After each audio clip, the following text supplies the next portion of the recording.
Well, the Music with a Mission is an annual concert event that is in its third year now, and we host it every year in Nashville at the Symphony Hall with the Nashville Symphony.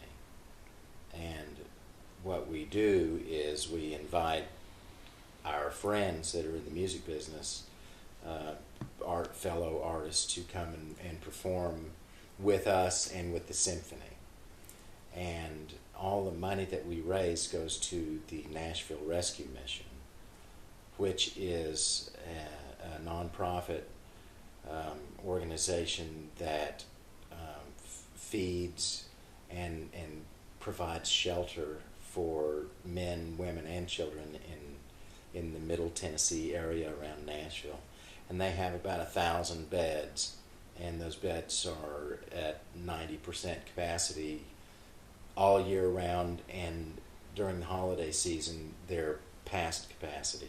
But they also serve meals every day to homeless men, women, and children. So it's a great cause, and they need all the help they can get, not just financial help, but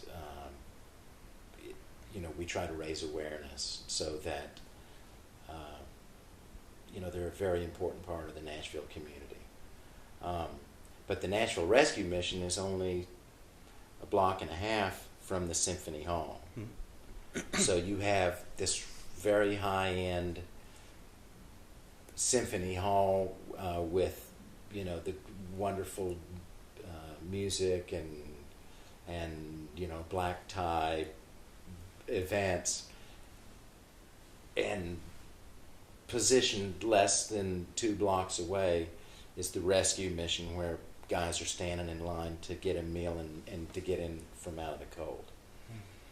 So the symphony donates their building, they donate the service of their orchestra, we donate our time, and we invite our friends to come down and perform with us. Last year we had Ricky Skaggs, we had Amy Grant, we had Branford Marsalis, this jazz artist, saxophone player, his pianist Joey Calderazzo. We had some country artist Tracy Lawrence, the choir for the Nashville Rescue Mission actually came out on stage at the end and performed.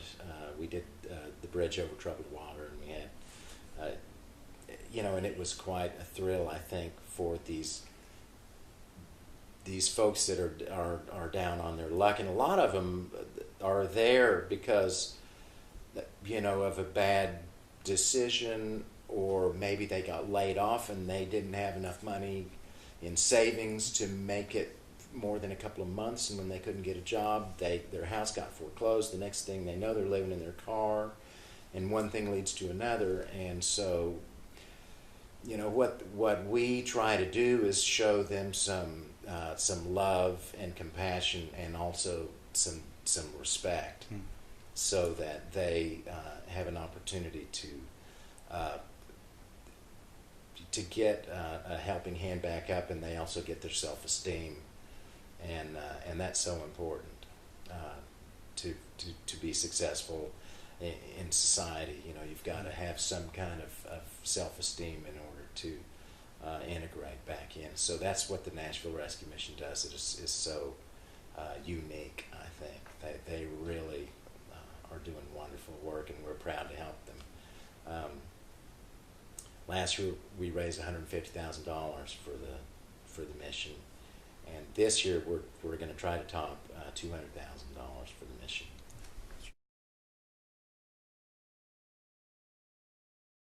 I did a world tour with Richard Marx. I think you know him fairly well. He was here a couple of years ago, I think, and that's where I met my friend Bruce Geitch.